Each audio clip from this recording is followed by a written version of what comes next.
it was highly anticipated. A lot of speculations. Is it going to be extended or not? Is there going to be a total lockdown? Well, the president gave out his position on the current lockdown of Abuja, Ogun, and Lagos State. Another 1 week extension until the 4th of May, where it's going to be a gradual ease down of the lockdown situation.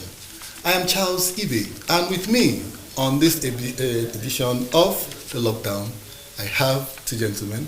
Victor Temba is a regular. Exactly, prophet. Okay, now a prophet on the coronavirus. Exactly. You're going to prophesy positively to Nigerians. Hopefully. And also Mr. Joseph. Yes, Mr. Joseph joins us on the situation for the first time. Thank you for having me here today. All right, thank you very much. Now, I believe you have been observing the lockdown. You have been locking down, doing it your own way. I actually saw a video of you telling us how you are spending, telling us how the nice things are, how you've gotten busy during the lockdown. Now, 1 whole month gone and some days counting. So, how would you sum up the whole experience? First off, we thought the lockdown was going to last for just 2 weeks until the president came up to extend it for another 2 weeks.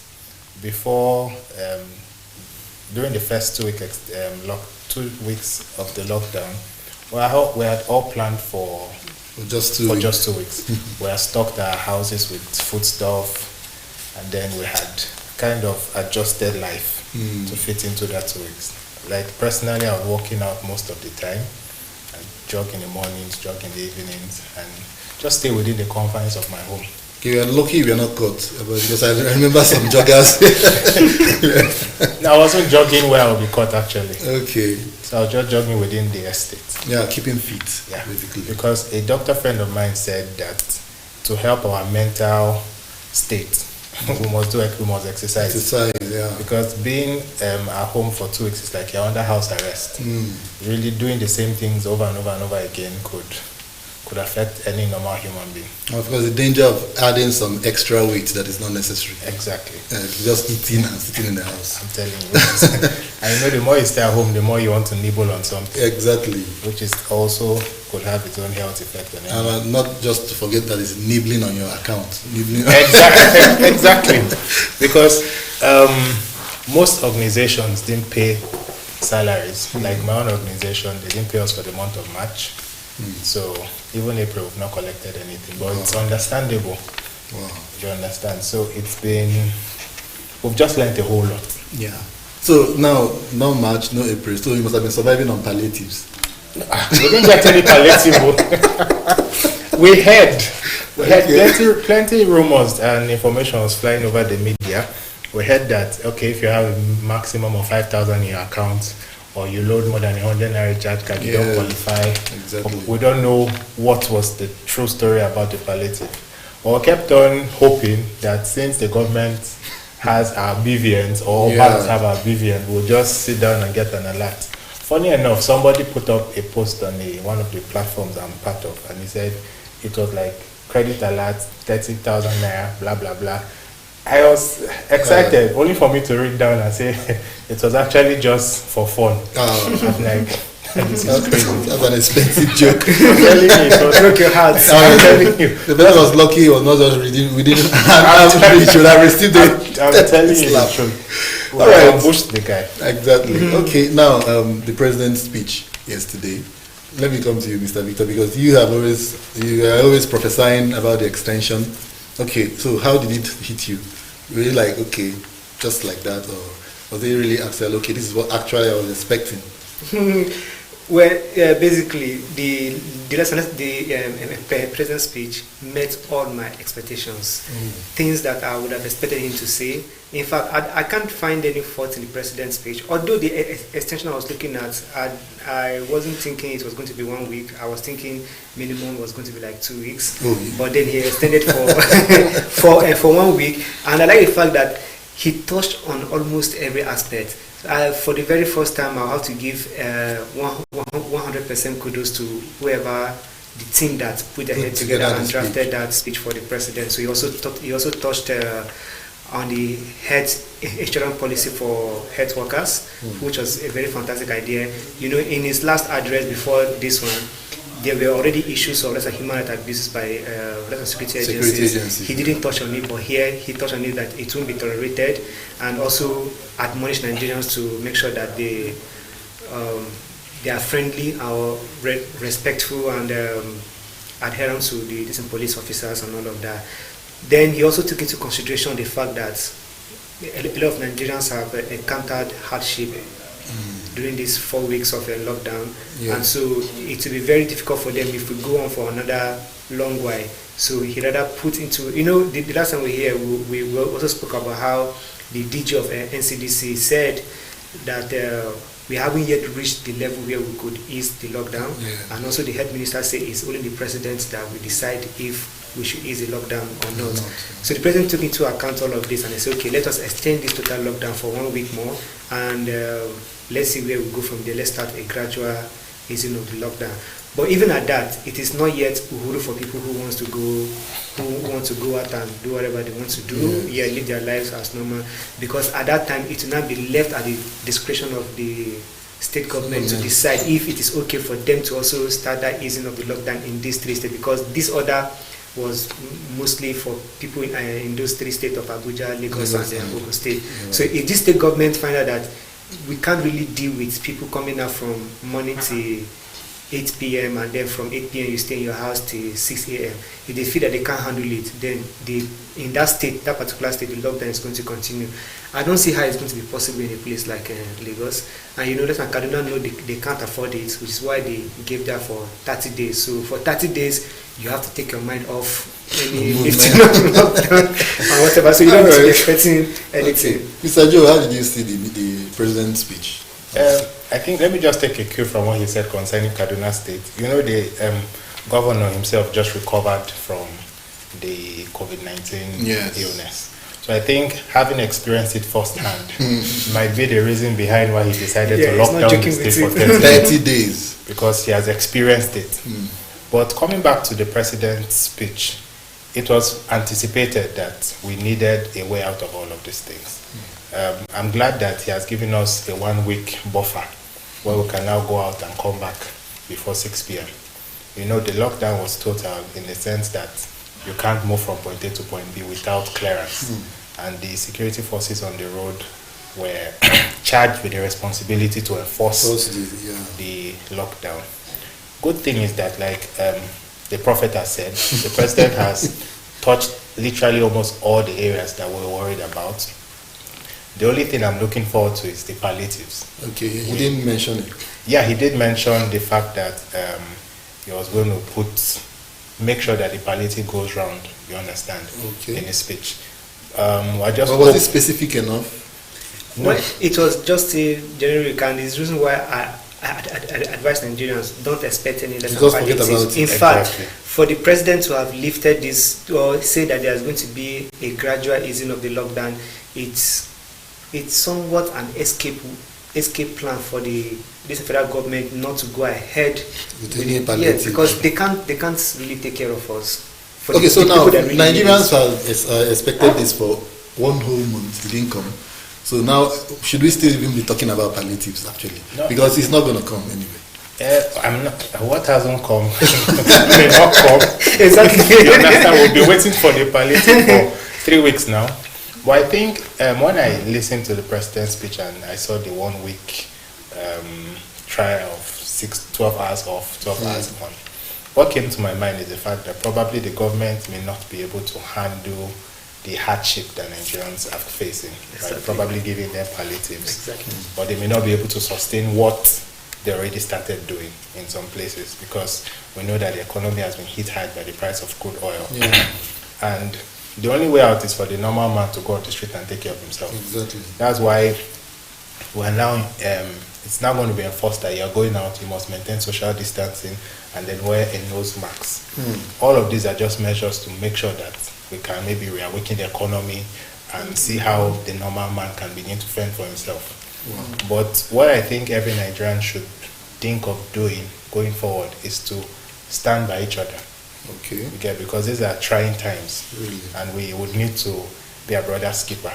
For those people that are collecting salaries or being paid regularly, Yeah, they should always, maybe they can take a portion and share amongst family members first that may not have enough to take care of themselves, and then you can now look forward to helping other people as the need arises. Now, okay, the issue about Kano, total lockdown for 2 weeks, is it in line? Yes, it is actually, and it's expected. And then when you also look at the rates at which some Kano cases were growing, within a short period of within 1 week, they have already registered 74. They have less than leapfrog from being at the bottom to being top 3 in the country. And all of that, so it was expected. And again, coupled with the fact that they were having these deaths that could not be explained medically. So that was also a very good one for so the president. So if it's ascertained now that those deaths were to COVID-19, that means Kano would have taken over, would have overtaken Lagos even. No, perhaps maybe overtaken Abuja. Okay. But not Lagos, because Lagos is still the king right now anyway. We're still talking the league. Yes. You know, the Kano incident, it's even long overdue, because the death rates and cases that we're seeing over the internet was becoming alarming. You understand? And since they can't do autopsies, and then the medical practitioners are coming up with quote and unquote lame excuses that their autopsies are from verbal admissions from family members. It's not professional to say that. But isn't it like an indictment on the state of the health facility in that state? And even in Nigeria as a whole, because, I mean, we are in a situation and strange deaths are occurring, and nobody had the sense of mind to kind of take some samples to try to ascertain, and then the medical practitioners coming to give excuses about it. I mean, do they have any excuse to give for not coming out with a concrete answer about what actually killed these people? Yes, actually, to them, they have a very concrete answer. And it is not that they lack the equipment or the knowledge to find out, to ascertain, to research, and find out the exact cause of this death. But their hindrance or their excuse, their concrete excuse is that the customs and tradition of Kano State and the religion of Kano State does not allow them, which means that somebody dies immediately and then the next thing, within a few hours, the person is buried. So there is no time. But I think it's the window of 24 hours. Isn't it? I'm not a Muslim, but I think it's not supposed to be beyond 1 day. Well, I don't know about that, but they go ahead to disinbury their people quickly, and then there is no time for taking the person to the hospital, trying to dissect and do some sort of autopsy to get to know the root cause. So that is why for now we have been in the dark, and they too have been in the dark, and that's why they had to resort to verbal autopsy. That's what they call it. So that's just it. Which is acceptable, or is it? No, it can't be acceptable, because science deals with facts. Yes. You understand, not speculations. Because initially I read that some people are dying because of hypertension, others malaria, at some point meningitis. Yeah. So but coming at everybody dying at the same time, isn't it a source of worry? Because people die every day anyway, from all these illnesses you've mentioned, malaria and all of that, but it's always like different, but just within this, it's 24 hours, like the way it was put that day, 26 prominent citizens died in just 1 day, just dropped in 1 day. And then nobody's had to ask questions, and a lot of them were buried quickly. And even the government came out to deny that it was fake news initially, before they now accepted that yes, actually there were deaths. And yesterday the governor called for an investigation. So what actually are they going to start investigating now? Still by asking the family members, okay, what was he feeling like before he died? Or go medically or scientific? Because they need to be ascertain actually what happened, so that preventive measures can also be taken. But like you did say yesterday, perhaps it's another form of an outbreak that we do not know about. True. The thing there is, I think immediately people started dying, the governor and the government of Kano State would have been more proactive to immediately look into the situation of things. And then we would have been able to know if it's actually as a result of COVID-19 or it's another pandemic that has maybe flooded the state. Yeah, but I think it has taken them over a week to really dive into the entire situation and it has given room to a lot of speculations. Exactly. And you know, when things begin to fly in the media space that sometimes are not confirmed, you begin to wait for the authorities to confirm some of these reports. But the effect or the damage has already been done. Exactly. I think I saw a report the other day. They said the guys at the burying ground, those are the undertakers, they said they were digging close to 80 graves in a day. The other said 70. And I'm like, okay, so what is killing people so fast in these different local governments? So I think the lockdown is good, but beyond the lockdown, they should better go and they should rather go and investigate so that let's get to know what is really wrong. I think at some point, I don't know if it's confirmed or unconfirmed, they said the NCDC office in Kano State was also shut down. Yes, at the point it was. You understand? So we need to get to the bottom of all of these things, and then the authorities should tell us what is really happening. Yeah, because could there be some kind of politics, underlying politics in all of this? Because a lot of people have mentioned the fact that, okay, the governor is not actually telling a whole lot of things. Could there be politics playing out somewhere? Because even in, I think it was the Daily Trust of this morning, I thought where they mentioned about states should, this is from politics of numbers, counting the numbers of incidences in COVID-19. Is it like a platform now for some politics? Well, you cannot entirely rule that out, because we know that states that report or turn in high the numbers of cases of COVID-19 are actually giving money to sustain the reason. But in the case of Kano, the case of some COVID-19 is different, and then the case of the unexplained death, that is also entirely different. And I don't know what was in the wisdom or what was in the thinking of the state government to have in the first place denied these allegations. Denied the incidents. Yes, that deaths were actually happening, only to come out a week later. And I think some governments in Nigeria basically feel lazy. They think that denying situations, denying incidents will make this problem go away, or people will definitely. But the thing is, people who experience it, people who lost loved ones in the process are going to feel insulted when you don't acknowledge that then there's a problem. The only way to solve a problem is, first of all, acknowledging that there's a problem, then you begin to find ways how to tackle and solve that problem. So we cannot entirely rule out this impossibility of some politics in it, but at the same time, it may also be the mischievousness of government on its part. And also, in line with still the Kano issue, in the news today also, they said, the Kano State started shipping back, should I call shipping or moving back Almajiris back to their states of origin. And there was a report that 5 of the Almajiris that were transported back to Kaduna State tested positive for coronavirus. I don't know, I saw it in the Daily Trust this morning. If it is a confirmed report, isn't it a source of worry? Because it kind of confirms the fact that it has actually gone communal level now. It's no longer, if our Almajiris could get it.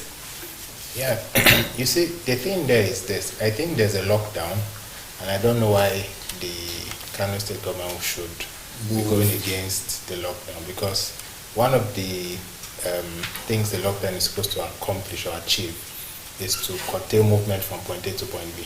So if you are shipping Almajiris from Kano back to another state without testing them to know whether it's even safe to move them, you are indirectly taking the virus from point A to point B, which is also going to be a cause of concern to that particular state. 5 are already tested of COVID-19, which means the entire crowd of people that traveled with them are already exposed. So which means if there were 200 that left Kano to maybe Kaduna, well, likely we can ascertain that at least 80 or 90 should have contacted the virus. And the virus doesn't show immediately. Yes. So they might even be walking about normal as if nothing is wrong. And given their way of life, how the communal way of life they live. And it's not just Kaduna, they were shipped back to different states. In fact, it was even televised. I saw it on TV, the AIT or thereabouts, where we were living in batches, buses and all of that. It was being filmed. So, and again, that actually came to my mind that, so if the governments could decide to deport these Almajiris, and then they could deport them in that large numbers, it means there's a place that they could actually find them. Maybe there's a place they stay, then you go there and find them. So it means that it could also be easier for the government to manage these people, organize them properly than they will just see them all over scattered, staying at the bridges or something. So it means that there is a point of contact where you can get to contact them. So it means that there's some better management of these people in states where you can. I don't know a lot about Amajoris, but I think they have a kind of a teacher or a malam or somewhere that they all congregate every morning or whatever. They sleep there, and in the morning they are let loose. They come back in the evening. There's somebody that teach them Arabic or something. It's not like they just come out and start roaming. Yeah, they actually, I think it's a school, a kind of school. They have forgotten the name they call. It's a kind of informal setting. Yeah, for them. So it's easy for the government to know where they actually are, pick them up from those places and send them back. But I don't know how they will identify the families. I don't know if there's a register of you came from whatever, or just left from the students to say, I came from Castina, or I came from KB, and I'm the son of Malam, so and so, and they start tracing. I think for them to be able to determine where they are going to drop them, they probably have a database or record of where they are coming from. Because if they were shipped to different states, it means that they actually know their point of origin.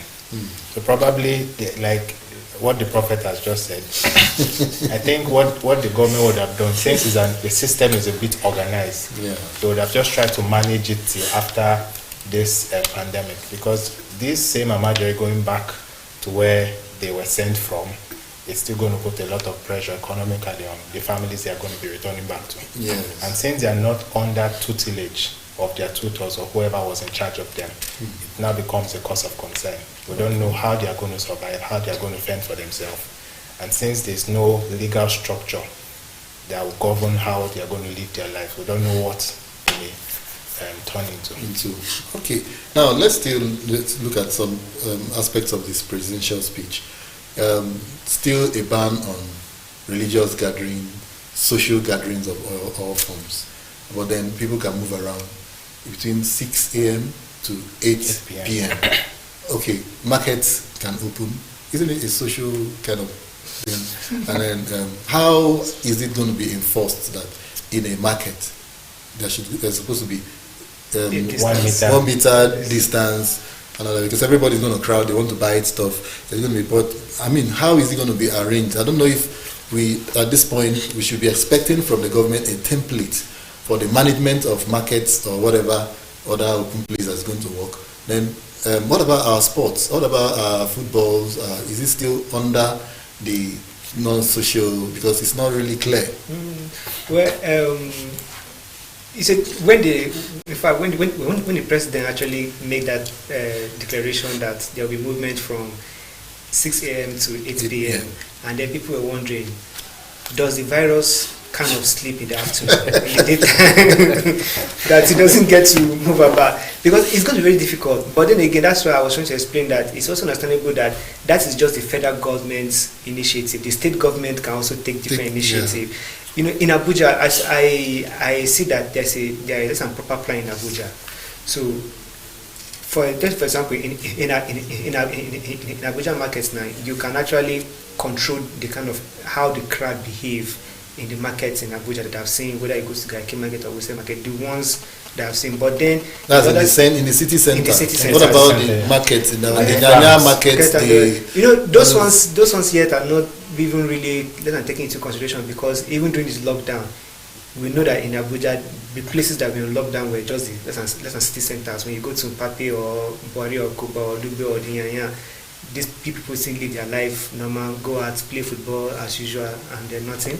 But the markets were not functional. No, the market, I don't know, but we are like the village markets and all of that. They were very functional. Oh, really? But then, when you now look at this place, state in Lagos State, you cannot control either one. You cannot control the market. You can't go to Balogun Market, for example, and say you want to control social distancing. Normally, when you go to that market, Balogun Market, the people you see crowded there might fill up a state in another place, in another place.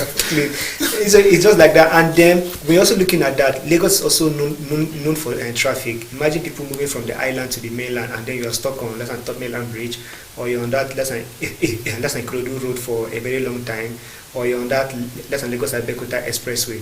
There will be no social distancing. So in Lagos State, I am foreseeing that it cannot work, and I don't think that the government is going to really want Lagosians to abide by that.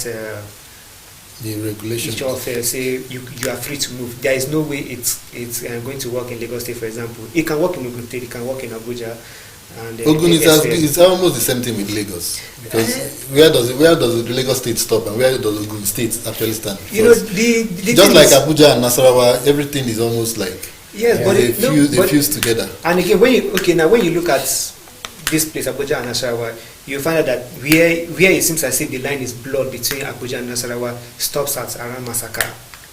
And then by the time you leave that Masaka and then you head to Kefi, you know you are now in a different state. Yeah. This is just the same thing with Lagos. Once you are around that toll gate, that Lemo, Songo, Tani for years, you might see that blurred line between Lagos and. But once you pass Ifo and then you are heading towards like Ota, or you're going towards that let's say Korosai, you know you are in the new state. That's lived in Lagos. Yeah, he's a Lagos boy. He's a foreigner in Abuja. That's why he's speaking so much about Lagos. Okay, so do you foresee, given the Abuja situation, you've been in Abuja, even in the city center that we'll talk about, okay, perhaps maybe malls, shopping centers that are more organized, it's okay, welcome. But if you say, like our Nyanya, Karimu and all of that, don't forget that we've recorded cases of COVID-19 in Gishiri, those other sites, Mabushi, Axis, and these places are pretty much where Nigerians are. And the virus still can move. Like you said, it doesn't sleep in the daytime. So what are we going to be expecting in that? No, I think for those of us in Abuja, you just have to be smart and then find a way to protect yourself. Because the fact that there's a 6 to 8 movement and 8 to 6 lockdown or curfew doesn't mean the virus is going to be sleeping at night or sleeping in the daytime. You understand? What I think we should do is to, on our own, choose to maintain the social distance. And of course, do the hygiene thing. The hygiene thing. It's just like what road safety always says. They say drive on the road as though every other person is a mad person. You get. So while I'm going to go to any of these markets, on my own, I would maintain my own social distancing. I wouldn't allow your negligence to affect my own health. Right. So I think that should be the mindset we should walk into the street with. So that because these markets are going to be crowded. Like I think from Monday to maybe Wednesday, people are going to be rushing to the market to restock. Exactly. Yeah, because even the shopping malls that are open, they don't have some essential things that you're looking for, like fresh food items, like vegetables and groceries. So you still go to the main market. Like the days, Tuesdays, Wednesdays and Saturdays, where the market will be, I think, open from 10 to 2 p.m. Yes. You notice that there's huge traffic because people are hurrying to go stock, and at the same time they're endangering their lives. So I think what anybody would do at this point, just on your own, try to stay safe. Exactly. Because at this point, your safety, your protection and everything is in your hands. The government has taken off the lockdown a bit, they've relaxed it and pushed you out to go and fend for yourself, protect yourself, and provide for yourself at the same time. And I think another tip for people would be that those that will be going to work, if your office or your office compound has a place you can maybe pass the night, sleep there during the week, and so that you don't get to expose yourself by going home every day. But if you have a convenient way of coming to work and going back home, that's fine. But if you can spend at least the week and the weekend you go home, it's just less than safety measures for the meantime. I agree with you. Okay. All right, it's top of the hour. Let's go to the news desk and take some news headlines, and the Situation Room will continue after. Join us again.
This is not the first time our land has been plagued with a pandemic or an epidemic. One thing history has taught us is that a time like this would come, but we will definitely overcome and survive the situation. The 1918 influenza pandemic was one of the most deadly in world history. It was caused by an H1N1 virus with a gene of avian origin. It spread worldwide between 1918 and 1919. The total number of deaths of the pandemic was at least 50 million worldwide. The influenza hit Lagos on the 14th of September 1918. Lagos lost 1.5% of 81,941 population in the first 2 months of the outbreak, according to the British Public Record Service of 1919. In no time, the virus spread to Abeokuta, Ibadan, Ilorin, Bida, Jeba, Zaria, Kano, and Bauchi due to the movement of people from affected areas to non-affected areas. On October 14, 1918, the flu was detected in Onitsha, where a large number of people got infected and died due to the virulent nature of the virus, with insufficient health care to combat it. By December 1918, it spread all over the country. By mid-1919, the pandemic came to an end, as those who had been infected either died or developed immunity against the virus. In 1897, the coastal town of Ekpe, near Lagos, was hit with a severe case of smallpox epidemic. Dr. Oguntola Sakpara Williams, the first native appointed assistant surgeon, rose to the occasion by curbing the epidemic through an unorthodox way. While at his posting at Ekpe, Sakpara took the unorthodox step of joining the local smallpox cult with the motive of understanding their operations and eventually terminating the activities which he then suspected was not helping the small community. The Witchcraft and Juju Ordinance in 1917 made the worship of Shopono, the Yoruba god of smallpox, a crime punishable by fine and imprisonment. Let's not forget the widespread epidemic of leprosy in the entire stretch of Egbaland between 1857 and 1859. This led to the establishment of the first hospital in Nigeria by Reverend Father Cookwood of the Catholic Church in Abeokuta. The hospital was the first set up as a world-class healthcare and research center then. The hospital, known as the Sacred Heart Hospital, still stands today at Itesi in Abeokuta. The current COVID-19 pandemic is just a phase. Let's maintain good hygiene system. Stay indoors, wash your hands, stay informed, don't panic, and in no time this is going to be over. Nigeria will survive.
Thanks for joining us again on the Situation Room of Television Nigerian, and in case you're just joining, this is what we are talking about: coronavirus.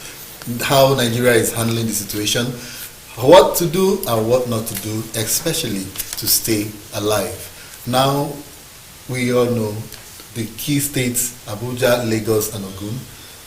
The president has partially, partially lifted the lockdown from Monday, the 4th of May. It's going to be 6 to 8 p.m. But then in the midst of it, like we've been talking about in the studio here, it's all about you, not just what the government has said.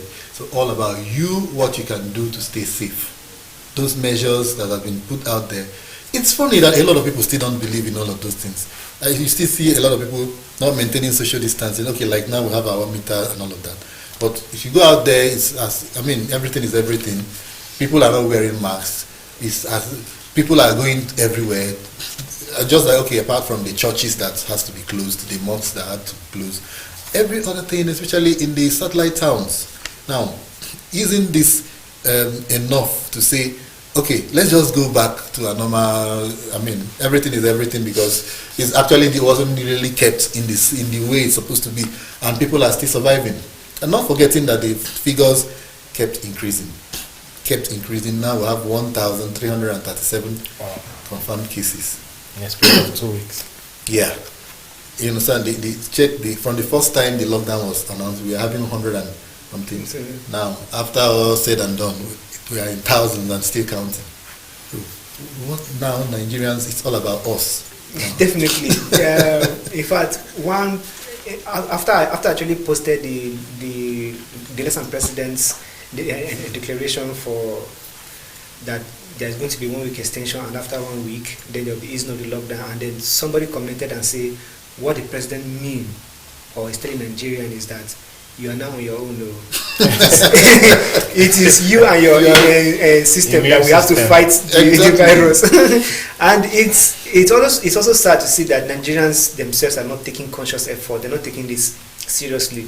So like if you still move around, those few taxis that still go about within this Abuja, that still go about picking passengers and all of that, you find out that they are operating in the same way in their old ways, where they take 2 people at the front seat, 4 at the back, which is too crowded. So like at this point, you would have expected that even if you are going to operate, you would at least take 1 person at the front and 2 behind. Yes, or if you are so greedy, 3. But there's no need taking 4 people then camping everybody together. At that point, yes, there is no escape if somebody has the virus in the vehicle. Now, this is also points of worry, because the government still have to come out to say more about this easing off. Like you just mentioned this transport thing now. When there was a lockdown, the few vehicles were still jam-packing people. And now, when actually it is now free, the roads will be open for people to. A lot of people are going to troop out. The transportation, there's still going to be a strain. Now, is there going to be a regulation on how many the number of people you must pick? Now they said it's compulsory to wear mask and do all the stuff. What about the movement? You still have these long buses, RFI buses. You still see the coasters, and you still see people crowded inside these buses. How do we make sure that at least the government that believes so much that this thing is real, and then the few Nigerians that believes that it is real, and then the majority that still believes, something must kill a man. So how do the government still needs to tell us so much about what to do when this thing eases off? I think the government shouldn't just stop, or the president and the presidential task force shouldn't just stop at relaxing the curfew or the lockdown. Other measures should be put in place, like both of you have rightly stated. We shouldn't have our vehicles overcrowded. You get, and until some of these laws are enforced, exactly, Nigerians will still remain Nigerians, because some people believe that the agbo they are taking in the morning is okay. Some believe that the herbs that they've collected from the herbalists will protect them from coronavirus. I think I stumbled on a clip where a police officer was saying there's nothing like coronavirus in Nigeria. And then I was like, this man, they send your office, your guy at the top, sends you to go to the checkpoint and enforce a lockdown. Does that mean the man was crazy when he sent you there?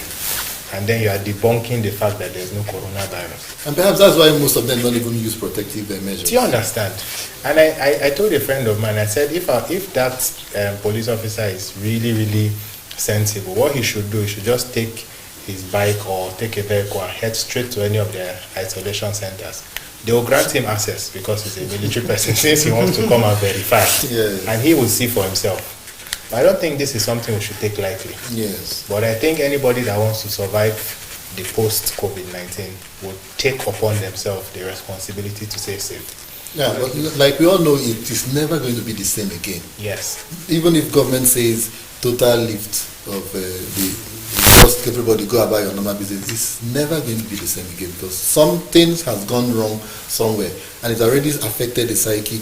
I mean, coronavirus is the most popular, is it popular or notorious now more than everybody, even a baby now knows about coronavirus. Now, and even the fact that Nigerians, not just Nigerians, Africans, we are not used to just doing what they say, except there is being enforced. Victor, what do you think? Should, at least you have one of those military backgrounds, what do you really think Nigerians should, especially this time that it's going to be eased off? Yes. We saw when it was on the lockdown, we recorded a lot of brushes with the security. Yeah. But the president did mention about some of all these things. Now, what do you anticipate if this thing is even though it's a partial lift? Well, yeah, just like you say, or just like you said earlier, Nigerians will be Nigerians. You know, it is reason why government needs to really define exactly how we are going to go about when this lockdown is eased gradually, where we start moving from that 8 a.m. to 6 a.m. to 8 p.m. Yeah. They also need to define, are these taxes going to be carry more than one more people, or there will be a suspect number they have to pick on the road? Because when you look at the fact that even if everybody wears face masks, now he has said the use of face masks, nose masks and everything is compulsory. Yes. Even when you do that, you are not entirely safe from the virus. Body contact, it's another thing entirely. And we know that these droplets of the virus sometimes survive on surfaces. So you could be wearing your mask and then use any other part of your body To pick it naturally pick it up and more of that. So if you only make that compulsory, how do people get to interact within themselves in the society? And it will also be dangerous when you now give authority to the lesser security forces to enforce these measures, whatever measures you're going to take. So even if you say taxis, don't take more than 3 people in your car, everybody must wear their face masks, and you say police, make sure that everybody goes ahead with this, we are going to record a very astonishing number of less than human rights abuses from the security officials, because you know sometimes they are always excessive with the power that they exert, and also Nigerians sometimes are also very stubborn people. So yeah, it's very difficult. So I think that lifting the lockdown to just it does not really solve any problem per se. Just say it. All right, Mr. Joe, don't you think at this point one institution that would have helped, that would have worked hand in hand with government in this whole thing is being sidelined? I'm talking about NOA. No, not NOA, Okay. not NOA actually. What every Nigerian believes, church, mosque. Okay. You know, believe it or not, a lot of people believe what their pastor or their reverend father or their imam, whatever they tell them, do this, they will do it. In fact, we've seen videos of churches where pastors are telling their congregation, drink this or do stuff, and they did, okay, because he said it, they believe it. Now, if the government had also, in the ease of all these things, allowed people to go to church, perhaps their pastors will stand at the pulpit, or their priest or imam say, coronavirus is real, make sure you wear your mask. In fact, even start enforcing it in the church. If people are coming in, they observe all these things, it's going to be easier for them to take it out there into the society. But those places remain shut. So how will people get access to these figures that they actually revere and believe in? You see, there's a whole lot to say about this particular angle, because if people are now allowed to move around, and then they can meet themselves at the market, meet themselves at the office, and then you take away the place of religion from their lives, it doesn't balance up things properly. I think what the government would have done is still insist on the number of people that should show up in a church or a mosque per time and still maintain social distance and find a way to enforce it. Because like you rightly said, a lot of people look up to their religious leaders for guidance and lots of advice.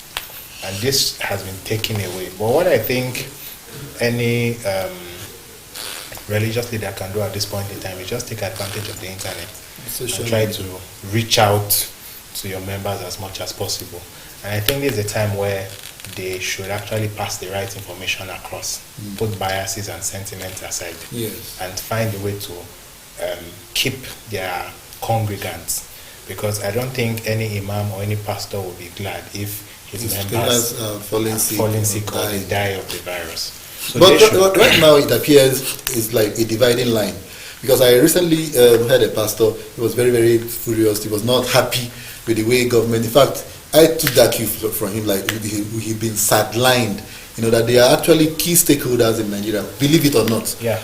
They play a significant role in the lives of Nigerians. But this time, the government has put them aside, and now they are feeling, and the cases of also some of them they were arrested for, they say, bridging the stuff and all of that. So, at this point, how do you think, what should be playing out now? Well, the thing is, as much as I understand that government should have carried them along, because the point is why government should have carried them along is that most people listen to their religious leaders, whether pastors or imam or reverend fathers. They listen and they obey very well. But at the same time, our religious bodies have not really shown that they could be that reliable at all times. We have seen cases, even this corona, where clergymen have actually come out to tell their members that coronavirus is not real. We saw a case in Kaduna or Jos right now when there was a nationwide ban on gathering, where an imam led his entire followers to the mosque and said, what is coronavirus? It can't happen. We've also seen another some clerics saying that Muslims are immune to this coronavirus. So can't you say it's because the government actually didn't really interface with them when this whole thing started? No, because they have themselves have not really been convinced. The government have not convinced them on the reason, because a lot of them even say that they were not really told why they had to shut down their churches or their mosques.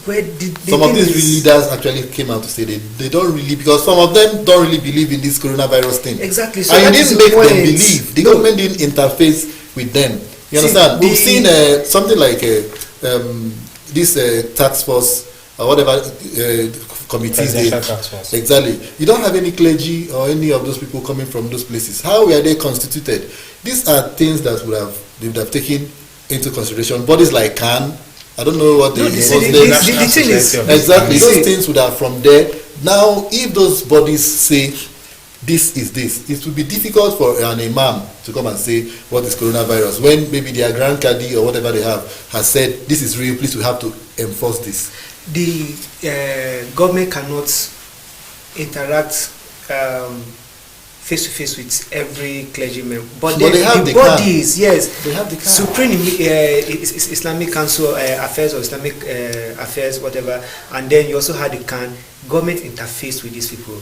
It's the reason why at the beginning there was some sort of disagreement from CAN sort of, but then later they aligned with the whole idea and said yes. You also have to understand that even if government does not come to interface with them and tell them the reason why we are looking at this coronavirus, they are in this life, they have access to media, internet, television, they watch the world, so they must have seen what the virus is doing in other countries coming to Nigeria. So it's a normal thing for somebody.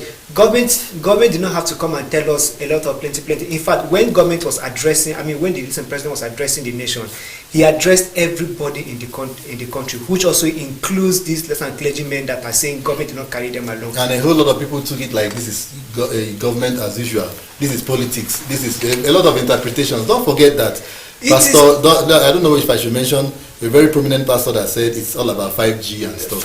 And you understand? Because thank you. You are bringing up my point exactly. He didn't really add, because it wasn't personalized. It wasn't directed to him like this is it. This pastor you mentioned is not somebody in the dark age. He is a very tech savvy pastor, he's well traveled, he's well read, he's well educated, everything, and then he chose to pass that misinformation. He might not have done it less than deliberately, but somebody of his caliber standing, he should have known. He has seen this thing work in China. He has seen this coronavirus work in Italy, Spain, and the United States, United Kingdom, everywhere. In the UK, and these are places where he even has churches there. He has churches in the US, he has churches in the UK, he has churches in Spain. So it's the reason why government cannot trust these people to say, go and tell your members that this. You might go there and then pass a wrong information and say we don't believe, or one pastor will come back and say, you see this bottle water, right? Bless it. It has turned to blood of Jesus. If you drink it, you'll be free from coronavirus, and it will become a money-making disinventure for this lesser men of God. So basically, I don't think government should have. They say government should have carried them around. Government already carried them around. At least government carried the Supreme Council for Islamic Affairs. Well, we did not. Well, do you think it was proactive enough? No, I think what they would have done that would have been more effective was carry them, involve them in but this fight. The point is we shouldn't be giving too much lesson relevance to this sort of organization. Sort of if you don't give them, but they are. No, but the thing there is, these people have direct access to the people at the grassroots that you are trying to protect as a government. But then because again, where I'm even coming from is we have traditional rulers yes in the villages that have a system whereby they can actually pass information down to the grassroots level, and we're not seeing any of these things, of these people being carried along in the presidential task force. Perhaps because I don't know if right or wrong, because even the traditional system is being watered down by the religious bodies. You know that most people don't believe in all this Oba or even cultural practices. They tell you the blood of Jesus, or they tell you stuff. They don't associate with things of traditional culture. So what, even before we and I know that a pastor wields more influence than an Oba in certain climes, and especially when you talk about the cities. Who talks about Oba or a king in a city? Everybody is everybody, and especially when they go to church or go to mosque, that is where they obey authorities. Even if federal government will say do these things, they take it about them. It has come to the part that a lot of people now don't believe in government or whatever they say, but they believe in their leaders, spiritual leaders. Once it is about spirit, it's about God, if they pay attention. So, like you said, I don't think they were really carried along. So if you made mention of that pastor that was saying government don't carry them along and were very furious, but then we also understand that there are other pastors which we might not also not mention their names, but then big pastors, popular pastors, or rather you can look from less than Sam Adeyemi, Poju, Matthew Ashimodo, and other big men of God who know about this thing, pass the right information to their members and say you need to take this thing serious. This is not about blood of Jesus or Holy Ghost or whatever that is going to solve. We need to maintain. These are pastors that government did not go and meet them and interface with them to say we need to carry you along. We need to include you in our task force so that you can go and pass this message. They understood. They are in the category of this other pastor who said this coronavirus is from 5G and was speaking with so much confidence. These people went and gave out this right information to their members, and their members are adhering to it. Talking about saying government should take it to the grassroots. Government has the lesson mechanism, other lesson mechanism that they can get this message to the grassroots. You talk about lesson traditional leaders, from the Oba to the Bale in Yoruba land or to the Saki in the Hausa land. You go on to that level. They also have local government council, and then the councillors who can also councillors who go in the world. You see, what I want to say, let's face reality now. This is Nigeria. But this is the reality. Yeah, no, this is Nigeria. And the reality in Nigeria right now is that there is so much problem with governance. Buhari has been fighting corruption since he came 2015. Has he won? It's still a fight that will continue even after he leaves. True. So now all these authorities that you are mentioning, believe you me, the religious institutions, imam or whatever, wields more influence on the people directly than those people. Local government council, is it not a councillor that absconded with 30 bags of stuff that was supposed to go around? Go and see how these palliatives are being in fact, people don't have any trust once it's about government. I mean, there's this thing about them. The trust is not there. So why don't we overlook the pass-through channels and stuff? Let's go direct to where the people whose lives government is trying to protect right now. They should use the right mechanisms to get to these people. And for me, I don't know, I might be wrong, the most effective way to reach out to people, Nigerians, is either through the church or through the mosque or whatever faith they believe, because we have so much faith and so much trust in all these leaders. So I don't think government is doing a very good job by not carrying these people along or still keeping their places of stuff. It is a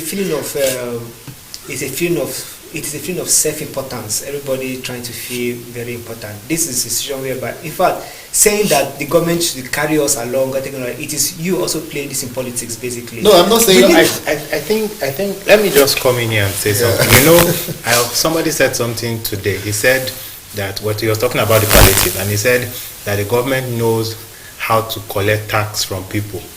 The politicians know how to reach people in their communities during elections. You get, so if the government wants anything to go down as far as they want, they know how to get it down. Let's take politics, for example. By the time somebody is campaigning to become a senator, where are the first people he turns to? He goes to religious leaders and he goes to traditional rulers. Okay. I don't know if you understand. Yes. This cut across board in all states in Nigeria. Exactly. So he goes to the traditional ruler, gives him his own token, say, I need your support. Yes, he goes to the religious leaders, give the collective blessing and all of those things. So if we really want to get to really impact the lives of these people in this community, we need to get to the people that they listen to. Exactly. And the people they listen to, consciously or unconsciously, are their traditional rulers and their religious leaders. Their political leaders have disappointed them so much that they've lost confidence in them. Exactly. If not, what the government would have done easily is to shed the weight off to the state government, and the state government will shed the weight off to the local government chairman, who will now shed the weight off to the councillors, who will now reach these people at their different wards, and as the case may be. Because we have a system that is functional and that can always work. Yeah. So I think what we can do is, I agree with what both from the different angles everybody's coming from. But honestly speaking, the religious leaders and the traditional rulers have been set aside. Yes. And they need to bring them in if we really want to make this thing work. At every time the election president has come out to address the nation concerning this COVID-19, he has always given his thanks to both the less religious leaders from CAN, from the Islamic Affairs Council, and then to also the traditional leaders for their support and understanding and what they have been doing so far. That is on the generic but now. I think we need the truth is, with what you've said concerning the pastor that came up to say something about 5G and the other pastors that supported the COVID-19 stuff, it paints a picture that they are not in unison. Exactly. Because since they are under a particular body and they listen to that body, the body should take charge of them. You understand? Because they are imams and people that agree with what the government is doing, and the others are not. They don't agree. So we should find a way to marry. If you take for instance, I don't think this pastor that said that he tried to link COVID-19 with 5G. I don't think he's under CAN or even PFN. No, he is. As long as you operate a religious body, you must find yourself. There's the Pentecostal Fellowship of Nigeria, yes, which is under CAN, which is one of the CAN has a lot of tripods. You have the Catholic, you have the Pentecostal, you have the... Basically, because I know some of them do not claim membership of this organization. In fact, for the members does not even say he's listen PFN or CAN. He's just one man. No, but they do. They all because his lesson decision will not. CAN lesson decision or different policies or whatever they might have do, or even PFN will not abide with or that's until decision and his church synagogue will not abide. It's not about individual difference. It's not a compulsory that even as a Catholic that whatever the Pope says you believe it. True. Or whatever even your priest that is standing on the pulpit say that you believe it 100%. But the thing is still those are still authorities. If you mention a pastor that doesn't believe in the PFN, that doesn't mean he's not under the PFN. No, it's not. It's like he's not a member. So but it's a Pentecostal church. PFN has a register. CAN has register. If you come out with this register, the name of this church and this pastor is not on it. No, I think this guy's paid dues. He doesn't pay due to the whatever. I may not be abreast with the whole structure, hierarchy, or politics within these bodies. But I think you are not permitted to run any organization without formally registering with the government and then with these bodies, because these bodies are the ones that govern the operations and the activities. All right. Because during the time of the COSA something, this issue came up, and it was later clear that it's actually, because a lot of people believe that they are not under the Pentecostal, but they actually under PFN. And even the church, I think during that season, Khan also came to the church to clarify a lot of things. So if the religious, I think what the government should do, they should carry the religious as bodies along, and I'm telling you, to go a long way. Yes. Because the truth of the matter is, some of these religious organizations have huge following. They do. Huge following, and all they need to do is pass the right messages across, and then everybody abides to it. Because even now that churches are closed and mosques are even closed, you notice people are meeting online. Yes. So, and now nobody is censoring what anybody is saying. Staying there. You get. So if the right information is passed across board, people will be more careful. Okay. Because I know anybody that is affiliated to a church right now, your man of God tells you, bath with soap water every morning by 5:41 a.m. You'll see them, they will bath with soap by 5:41. So why not carry these people along and give them the right information? Exactly. Because see how the media is trying its best to enlighten people. If this information is not reaching the right channels, well, it will be a walk in vain. So if these people can be carried along and then the right things are done, it's to save the nation. Right. We're not doing this thing for the betterment of an individual. Okay, now we have you here, Mr. Joe. You're going to help us in this another angle. We're going to look at it now, which is after COVID-19. Now we have been locked down for months. In fact, you did mention something about salaries.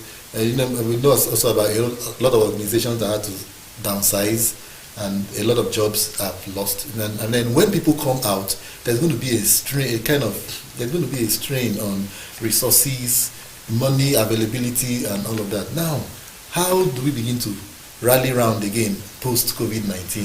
What should let's not start from the government now, because we know what government will do and what they will not do. Even when they announce whatever they have announced, we know how it will get down to the people and how it will not get down to the people. So, on an individual basis right now, because I know you coach people about stuff. So, what should be in this mind and the psyche of every Nigerian right now once they say, okay, lift this COVID-19, go out there, either partially or what? What should we be thinking? I think the first thing that individuals and organizations will have to put in place is to retrain everybody that is coming back to work with them. Okay. Because the truth of the matter is the template or the game has changed. It has changed. By virtue of the fact that COVID-19 has come and changed the entire system in the world. It's now on default. It's now on default. Certain things like hygiene must be imputed in every organization. So you need to now retrain people on how to attend to people. So now, because we don't know if this virus has come to stay with us for the rest of our lives, and then we may be managing it as we are going on, just like a couple of people are managing HIV. HIV has come to stay. HIV is also a virus. So we don't know that coronavirus has come to stay. But what I think every organization would have to do at the moment is to retrain their staff. Because a lot of people are going to have lost their jobs. A lot of people are going to be getting new jobs. So you need to retrain people. Typical example, the aviation industry. The aviation industry in Nigeria has been locked down for approximately 4 weeks. Nothing has happened there. There are no planes flying, maybe charter flights for government officials and the rest. But commercial flights have all been grounded. International flights too have been grounded. A lot of these airlines have laid off their staff. It means that when they are coming back, they are going to be employing a new set of people, and they have to train these people. And they are not going to be training them with the old manual that they use in training their staff. They need to train them with the current manual, keeping COVID-19 in view of all of these things. And then even individuals now, the onus is on them to get the right information for their own safety. Because when you report back to the office, you are not reporting back with the same mindset you had before COVID-19. You've stayed at home for 5 weeks. At best, you've lost time, you've lost some skill. So you need to update yourself so that you can remain relevant in your own sector. Because, for instance, I've been at home for 5 weeks. What have I been doing? Eating, sleeping, watching movie, chatting. I don't know if you understand. I may not have actually put in effort in learning something new and all of that. And even if you've learned something new over this 4 weeks or 5 weeks holiday, it's time to implement it. Because knowing something and implementing it are two different things. So it's a whole lot. But I think one area that will be really, really relevant after COVID-19 is trainings. Okay. Organizations will have to invest a whole lot in trainings. They have to invest time, they have to invest resources. Unfortunately, we don't know whether they even have the monies to bring in consultants to train their people, or they are going to do internal trainings by themselves. So, post COVID-19, a lot of predictions are already ahead, but I dare to say that we may not be able to anticipate what's going to happen after the COVID-19 because government policies may come and overrule whatever plans are going to be on ground. Okay. You get. So we just have to plan and then expect that things will just work in place. Okay. That's my own take. Now, Victor, talk about service delivery. You know, a lot of people have been talking about what you can do even during COVID-19 to make money and all of that. I wonder whatever it could have been possible with the restriction in movement and all of that. But now, when it's lifted, a lot of services are going to be needed. People are going to be needed in doing one thing or the other. And considering the fact that a whole lot are not going to be redundant because they had a job, they go out in the morning, now they don't have any more. And government is lifting this thing. So where are they going to start from? So how do we begin to handle these people, especially when it comes about service delivery?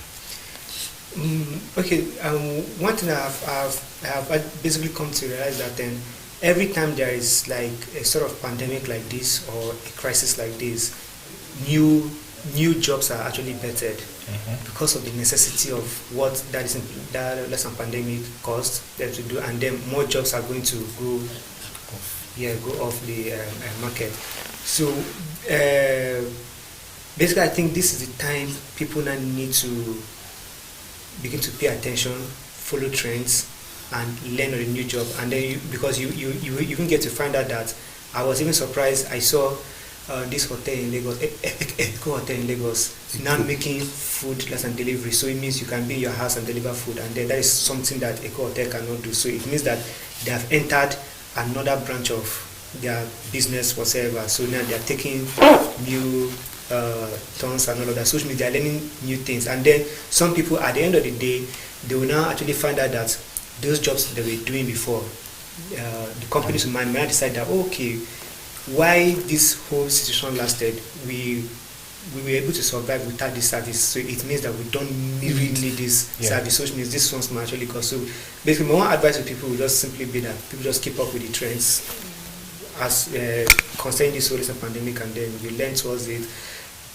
Okay, Mr. Joe, victims of this coronavirus, not the ones that were sick with it, like especially victims of the job situation, the jobs that were caught, that were lost and all of that. Now, it's easy now because everybody's on a lockdown. It's going to come down hard more because once it's lifted, the few that have their jobs will be leaving in the morning, and then they are going to stay back. So, what would you advise? Bouncing back. I think the palliatives from the government is still going to be pretty important. But it's not coming. I think by now, if I should advise, that's for me. Everybody should just forget about palliative and think about what we can do for ourselves. Because should just basically forget about that. That's why I'm asking this question. In those categories, what should be their mindset right now? Because it's all about mindset. So that dejection do not set in, depression and all of that, which will worsen the situation. I think the first thing that people should do at the moment is to reorient themselves and know that things have changed. Exactly. Things have changed because most companies are going to fizzle out. You're not even going to see them anymore. You get. So it's now left for you now to find a way to adapt to the new mode of life, because coronavirus has come and it has changed our life forever. I was telling somebody, I was like, now I know the kind of courses my children would read when they get to the university. Exactly. You get, because like for instance, everybody in the health sector still kept their jobs. Yes. People in the media still kept their jobs. You get, and a couple of other agencies and essential service people, they kept their jobs. So it means that if you didn't find yourself in some of these areas that are really relevant, it's time for you to begin to think of how to change your career path. Okay. So that you can actually find your way through this thing. And then if possible, you should begin to consider entrepreneurship. Okay. You get, because again, I know Nigerians are not lazy. Yes. You get, a typical Nigerian is hardworking, although they are pretty much, there are some that are really lazy. But what I think anybody can do at this point in time is to find a way to evolve from where you are now to where you want to be. Mm-hmm. You need to catch the moving train. If not, you'll be left behind. And at this point, we don't want people to get depressed and begin to commit suicide. Mm-hmm. Everybody must brace up and face the reality of what COVID-19 has done to everybody. Unfortunately, most people are now going to be heading to get jobs with the government because of job security. Exactly. And then the government will now be overwhelmed with the number of people they want to employ, and then corruption would jack up again because people will have to start paying money to get jobs and all of those things. Okay. So it's the whole coronavirus episode has really affected everything, and it's going to affect a lot of businesses and individuals for I think 3 to 4 months after the pandemic has passed. Oh, Tom, you're even saying 2 years. It's going to be up to as far as a year or plus. I mean, basically, I was basically looking at 1 year, because when you look at the last time we actually went into recession, it took us quite a lot of time. And then when you even compare that situation to this present one, it wasn't that bad. It wasn't as bad as we have it now. And there's every single likelihood that at the end of this pandemic, we will definitely go into recession, because the signs, the signs are very glaring. Presently, I keep telling to people that Nigeria is broke, like totally broke. Yeah, so there is no money anywhere. There is no money anywhere that they can fall back on. And then somebody mentioned that, but at least we should have about $36 billion in reserve. And so they're like, when you hear about foreign reserves, it does not actually really mean actual money that you can go and withdraw and whatever. That's not the whole point. If not, countries will be very rich. It's all right.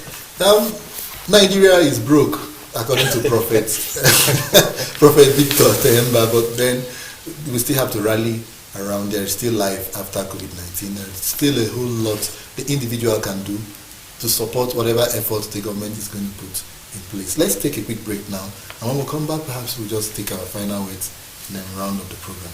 Join us again. Lord Sky on the beat.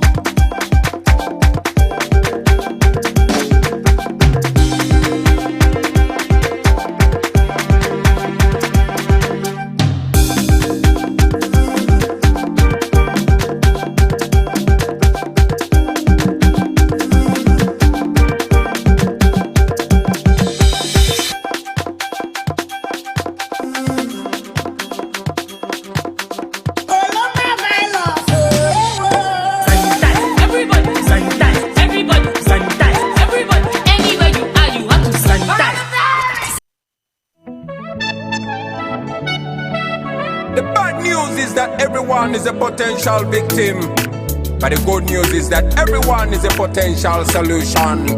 Sensitize the masses to sanitize, keep a social distance and quarantine. Stop! The coronavirus is sweeping over mankind. Everybody must be alert. It's a global pandemic we can never take for granted. Kila mtu must be alert. It's a matter of life we can never take for granted. Discipline and personal hygiene, and make sure you regularly wash your hands. Keep a distance from everyone. Report anything like a symptom. Serious fever is a symptom. Dry cough is a symptom. Walkway tamula is a symptom. Itchy eyes and flu is a symptom. Kumo butabusiga Bejemu batanalwala Ulago moyo gwe gwanga Mulabira ku itale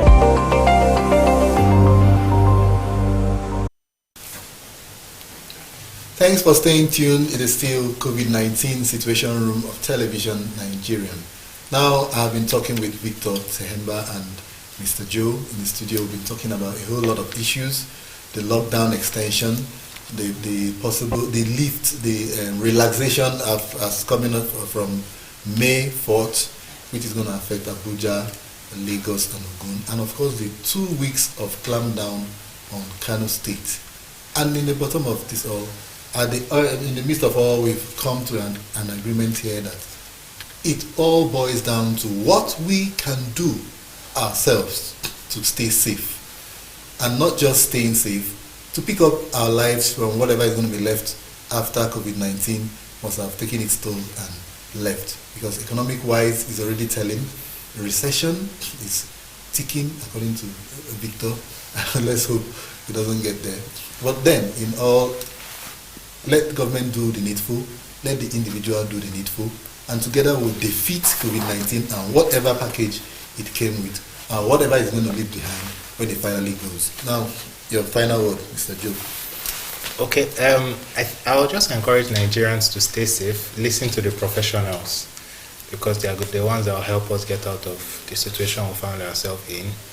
And then we should be our brother's keeper, because you cannot overemphasize the importance of looking after the person next door. Let's check up on each other, find out who is not feeling well, find out who is in dire need of any aids. And if the government on their own part could still augment with the palliatives and reach out to more people, would really encourage that. Victor? I think I have to say a big congrats to Nigerians, those who were really very particular about saying the government should lift the lockdown so that they can go out and get their daily earnings and daily food. I want to say a big congrats to you. From Monday, you'll be able to get to move about. But then while you are moving about looking for a daily bread, you also have to be very conscious about your own personal health. So it means you have to make a conscious effort to maintain social distancing, maintain good hygiene, and since the president has made it compulsory to go out with your nose mask, then you have to go out with your nose mask on. But most importantly, take care of yourself, because taking care of yourself means you're also taking care of others. All right, and also in line with what I just said before about victims of coronavirus, not talking about the medical victims right now, the economic victims of coronavirus, those whose jobs were cut short because of companies had to lay off and all of that after coronavirus. It's going to be difficult, because getting back to the way you used to be before is going to be difficult. And Mr. Joe here has told us about ways we can and what we can do to avoid getting into a depression. So I think in addition to that, he said, and Victor also said, that we should all be our brother's keeper. Look out for each other. Those who still get jobs, if you get your pay cut, if you get your pay, do remember those who are going to be out of pay. And then also, I wouldn't also stop advocating for our young people to actually look towards agriculture, because this is the season, the rains are here. It's something to get busy. Maybe you're used to 9 to 5, be wearing tie like I'm wearing right now. And it's time to take off that tie and hit the farms and get your hands a little bit dirty, so that at the end of the day you have something to eat and something also to give to your neighbor. And also, it's time for forming an association of the unemployed or people who are laid off, coming together to put their heads together and think of what actually you can do. A cooperative can develop out of that. A think tank or maybe a social service group, you can come together and begin to deliver services, that to your community, starting with and all of that. So let's begin to prepare our mindset, like Mr. Joe said, about the possibility of life after COVID-19, because it's definitely it's not going to be the same as it used to be. Thanks so much, Mr. Joe, for coming to the Situation Room. Thank you for having me. And also thank you, Victor. Thank you. And also for you out there for being a part of today's Situation Room. Many thanks for joining us, and also join us again when next Situation Room comes your way. I am Charles Ibe. Do have yourself a lovely day.